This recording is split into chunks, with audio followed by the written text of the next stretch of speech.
Tem momentos em que tudo parece sair do controle. Problemas surgem de repente.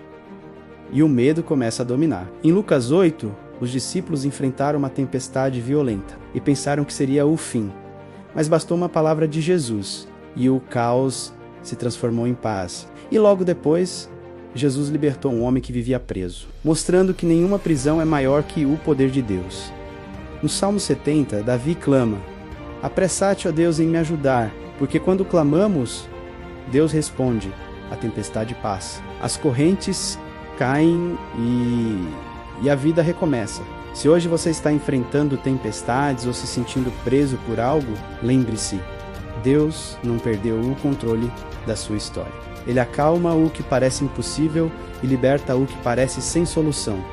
Confie, clame e permaneça. A vitória já está sendo preparada. Se essa mensagem falou com você, compartilhe.